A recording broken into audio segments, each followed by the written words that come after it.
Bonjour à vous tous, bonjour à ceux qui nous écoutent, bonjour à ceux qui nous suivent aussi en Facebook et sur YouTube, sur la chaîne de Devenir chrétien dans le Var.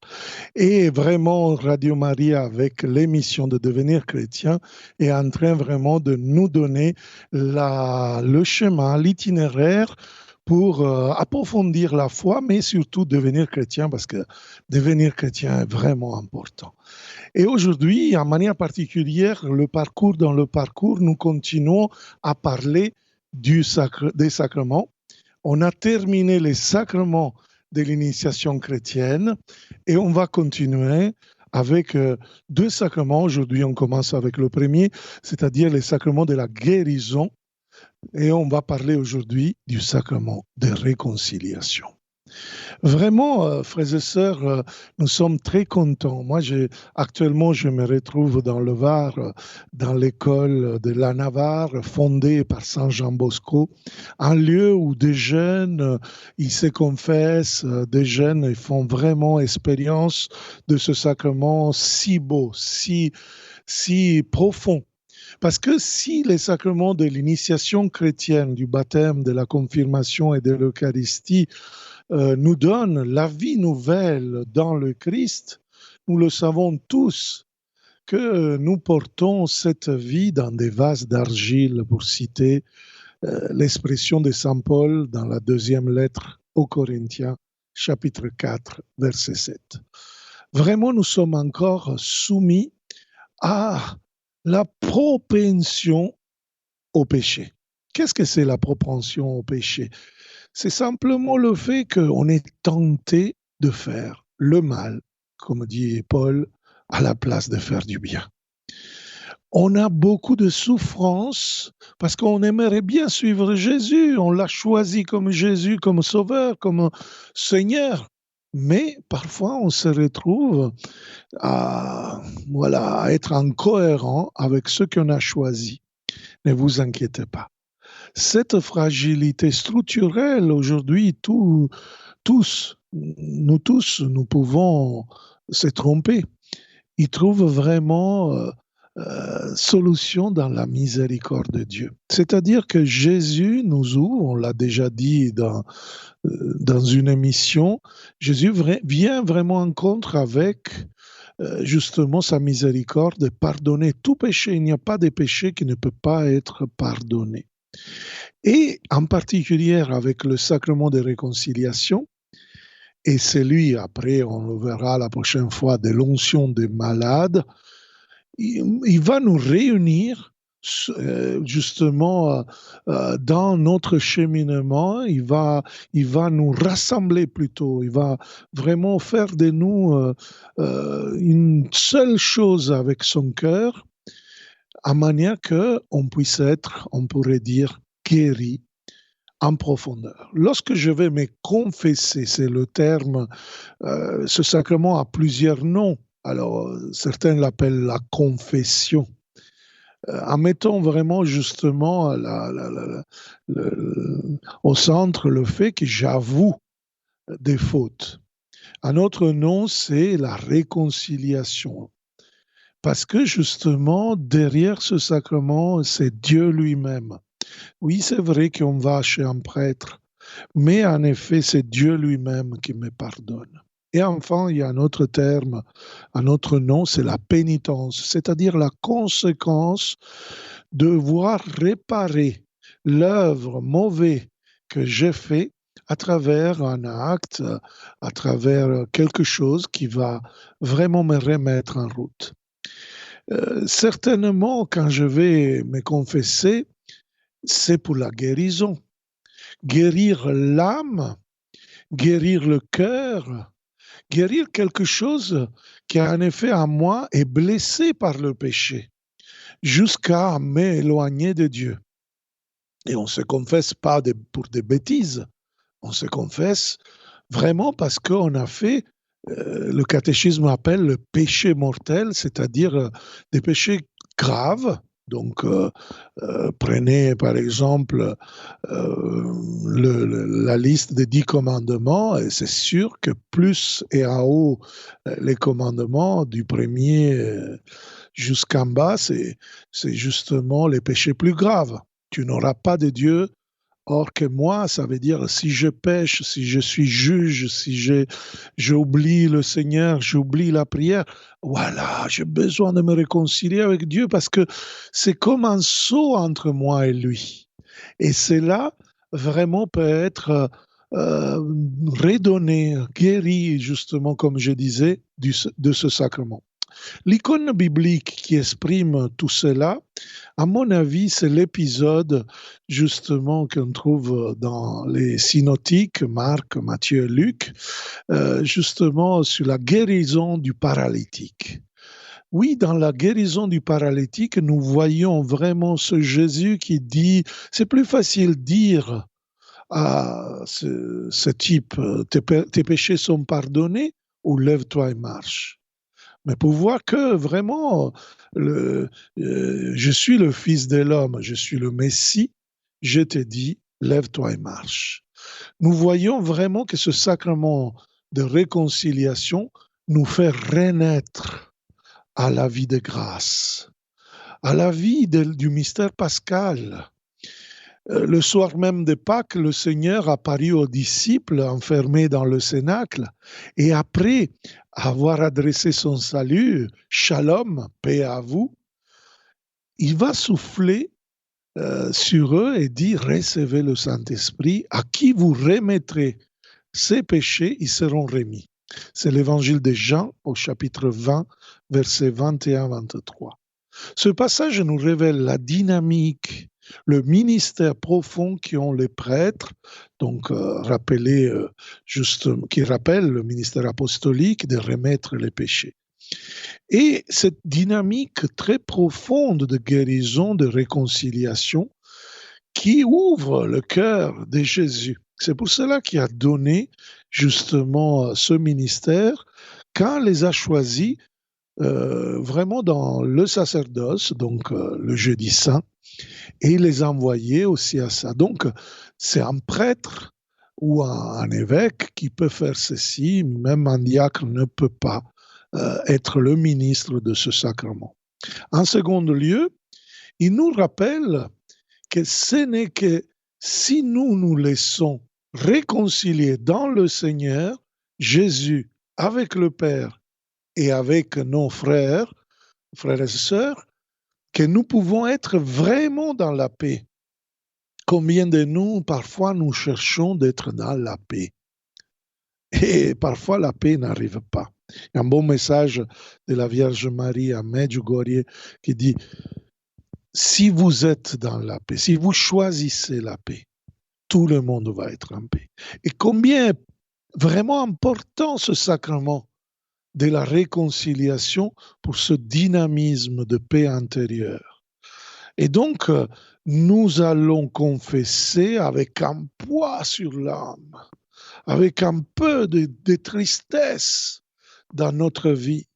Et quand nous partons déjà, nous voyons la joie du Seigneur qui est déjà là à nous attendre pour nous donner la paix, le pardon et la paix, comme il dit les mots de l'absolution du prêtre.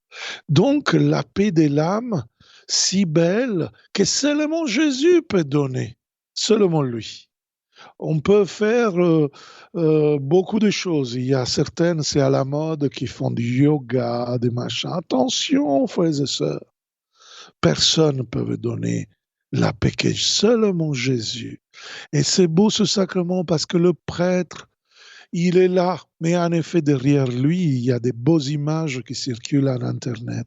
Il y a ce Jésus miséricordieux qui, en effet, dans cette célébration, il va vraiment nous illuminer et nous donner sa paix, sa miséricorde. Au cours de l'histoire, au cours du temps, la célébration de ce sacrement, en effet, a beaucoup changé. Et il y a eu même des moments où il y a eu des formes publiques, mais aujourd'hui, dans l'Église, ce sacrement, c'est en forme privée, même intime, et il y a un secret lié à ce sacrement. Parce que justement, la personne a besoin de rentrer dans la honte qui est nécessaire pour faire cette démarche. La honte, ce n'est pas quelque chose qui va nous faire sentir coupables. Ça, c'est le sentiment. Il n'y a rien à voir avec la paix que Dieu va nous mettre. Ce qui est demandé dans la confession, ce n'est pas le sentiment de culpabilité, c'est la conscience de péché. C'est-à-dire dans la certitude que Dieu me pardonne tout péché, je vais me confesser, je vais aller justement devant un ministre, parfois quelqu'un est choisi, et il a le droit de choisir parce que raconter certaines choses profondes n'est pas facile. Mais le ministre, ce qu'il va entendre, il va l'oublier. Au minimum, il va tenir le secret parce que c'est vraiment obligation. Si le ministre il va raconter même quelque chose, il va être vraiment late sententia, il dit le latin, par le même fait qu'il a fait. Donc, il ne peut plus célébrer la messe. Il a besoin même d'être pardonné par le pape. Vous voyez combien c'est important cette intimité du sacrement. Et alors, autrefois, on avait justement le confessionnel, encore dans certaines églises, on l'a.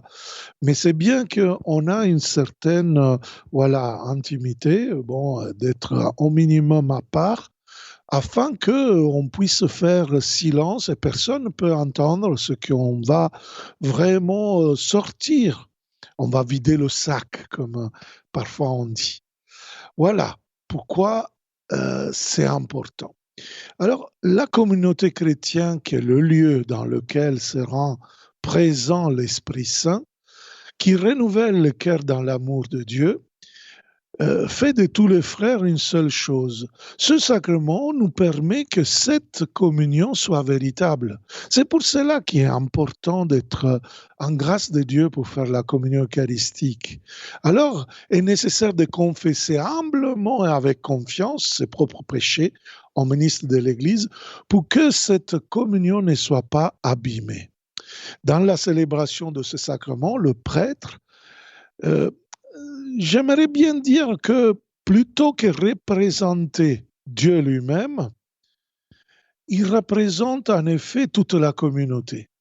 Il représente, c'est le pape à le dire dans une catéchèse pas longtemps, qu'il a justement dit que le prêtre représente la communauté, qui se reconnaît dans la fragilité de chacun de ses membres, qui écoute avec émotion, avec attention, le repentir de cette personne qui veut se réconcilier pour guérir le corps de l'Église à travers cette personne, la réconforter, l'accompagner sur le chemin de la conversion.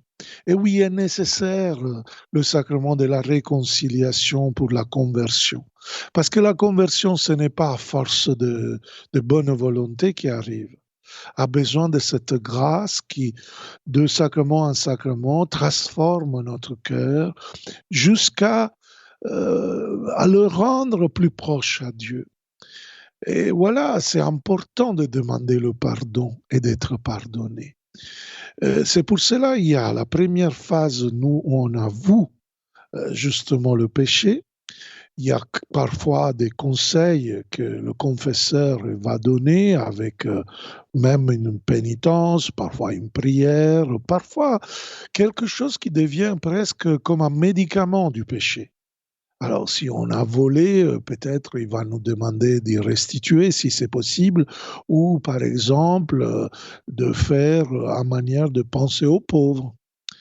Ou sinon, il y a des péchés typiques, l'orgueil, etc., ont besoin de se réconcilier avec la personne s'il y a eu des bagarres ou, je ne sais pas, des discussions, des conflits.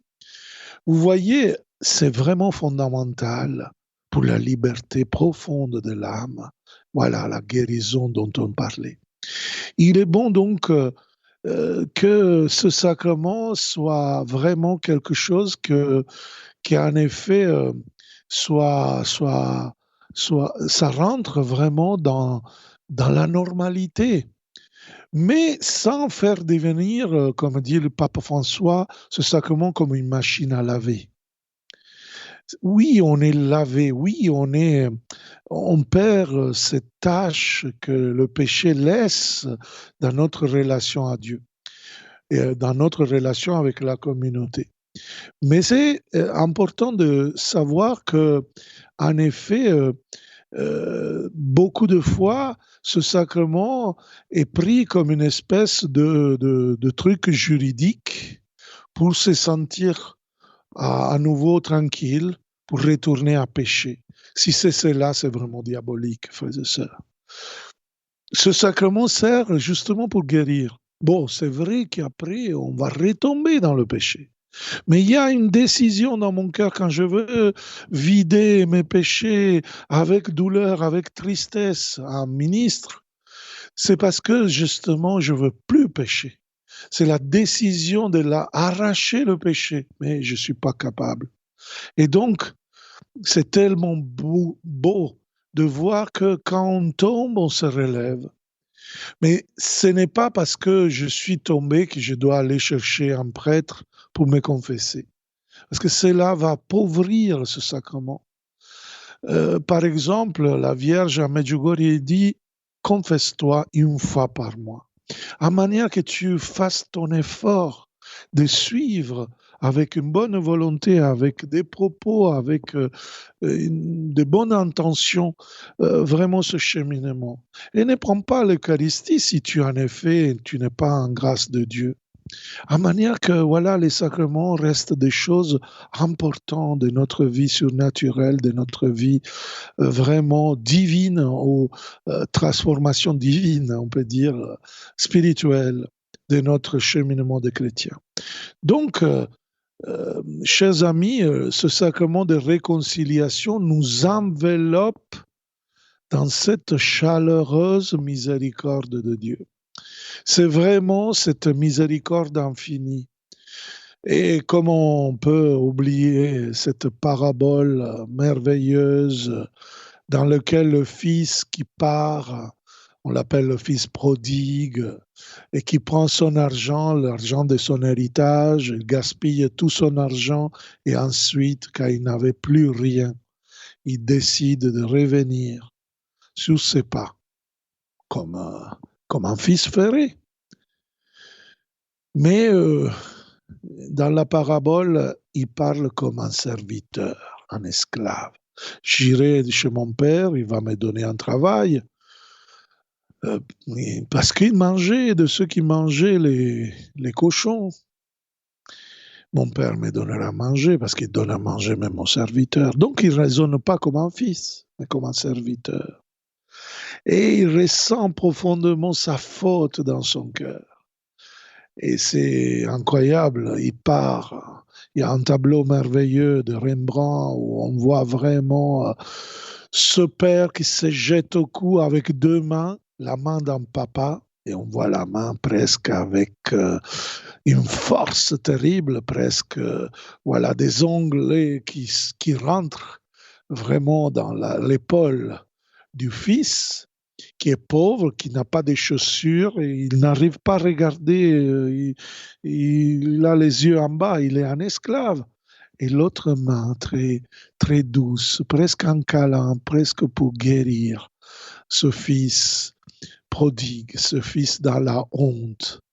La surprise de la parabole, et c'est que ce n'est pas lui qui va commencer à parler. C'est le Père qui se jette à son cou, c'est le Père qui fait le premier pas, c'est le Père qui l'embrassa et il veut commencer une fête. Père Baldo, pour l'instant, Oui. en régie, je n'ai pas de questions. J'en Alors, aurais. très bien, je reprends la ligne. Je vous en prie. Je reprends la ligne parce que j'ai eu un message d'un ami qui m'a envoyé un petit message, une question. Alors, cet ami m'a dit, Père, c'est très bien que tu nous parles du sacrement de la réconciliation. J'ai du mal à me préparer avec un examen de conscience. Tu pourrais m'aider. En effet, je n'ai pas parlé de cette étape importante pour préparer le sacrement de la réconciliation. En effet, il y a l'étape de la rencontre avec le prêtre, mais il y a l'étape aussi du fils qui raisonne justement. Cette étape, c'est l'examen de conscience. Ce n'est pas un jugement de moi-même. Je ne veux pas dire que je suis méchant, mais de mon faire. Voilà, le but, ce n'est pas d'être dans le sentiment de culpabilité, mais de conscience de péché. Donc, j'ai fait cet examen de conscience, soit par exemple en me mettant devant les 10 commandements, en les repassant l'un après l'autre, en réfléchissant, ou sinon les béatitudes, serait vraiment génial en positif, regarder, ou les œuvres de miséricorde, il y a plusieurs voilà, propositions. Et à ce point-là, nous rappelons l'amour de Dieu. Par exemple, moi, je dis toujours, surtout aux plus petits, aux jeunes, de se mettre devant la croix. Parce que nous, quand nous faisons l'examen de conscience, on va regarder un peu le journal en quotidien et on va regarder voler une banque, ça je ne le fais pas, tuer cette personne, ça je ne le fais pas. Et finalement, on ne sait pas quels sont les péchés. Mais en effet, nous devons regarder Jésus en croix et qui nous aime fortement. Et nous, parfois, nous disons, et qu'est-ce que nous faisons dans notre vie? Seigneur, je veux te donner ma vie davantage. Je veux vraiment être comme toi, à ta suite. Peut-être je n'arriverai jamais à être sur la croix comme tu as fait pour m'aimer, mais je veux le faire. Et là, ça arrive parce que le Saint-Esprit, dans la prière, dans la contemplation, il va commencer à nous inspirer peut-être de voir un peu comment aimer. Voilà, sur les 2 commandements de l'amour, aimer Dieu et aimer le prochain. Déjà ça, sur ces 2 commandements, on pourrait dire beaucoup de choses. Combien de temps je passe avec toi, combien de temps je passe en famille, combien de temps dans la prière, combien de temps dans les sacrements. La manque d'amour vers Dieu, c'est-à-dire je vis de lui, ou je vis un peu superficiellement, une fois de temps en temps je vais à l'église, voilà, où j'ai un langage qui n'est pas correspondant, n'est pas cohérent avec ce que je suis. Est-ce que je fais des efforts pour prendre vraiment au sérieux mon appel de chrétien dans le monde comme citoyen, dans l'environnement, faisons vraiment notre œuvre de gardien de la planète, comme nous aimons entendre dans ce que le pape nous dit dans les dernières années. Voilà, l'amour aussi envers les autres. Est-ce que je respecte les autres? Est-ce que j'utilise ma bouche pour dire du mal? Est-ce que je refuse de rendre service? Ça, c'est aussi important. Parfois, nous oublions que Dieu nous a commandé d'aller prêcher l'évangile, d'évangéliser. Combien de personnes auxquelles tu as témoigné? Personne ne se confesse de ce péché. Et pourtant, c'est un commandement de Jésus. Je refuse de pardonner aussi les autres, comme dit notre Père, pardonne-nous comme. Ce n'est pas plus, ce n'est pas moins, comme nous pardonnons aussi. Alors, c'est important aussi voir si je boude parfois devant un pardon à donner, ou si je ne dis pas merci. Voilà, ce sont tous des questions à se poser et dans laquelle je peux me poser la question si je manque d'amour envers moi-même, envers l'hygiène de vie, avec les temps de la prière personnelle, les sentiments, si je me mets en colère, si je fais attention à ma santé, si je fais mon devoir, etc. Voilà, j'espère que j'ai bien, il m'a déjà répondu, génial, Père. Donc, j'espère que j'ai bien répondu à ta question. En tout cas, je vous encourage à vous confesser si vous avez déjà cette possibilité. Ça arrive le temps du carême dans lequel on aura cette possibilité. Et ceux qui marchent vers le baptême, vous allez voir, vous allez le découvrir, ça va être quelque chose de fantastique.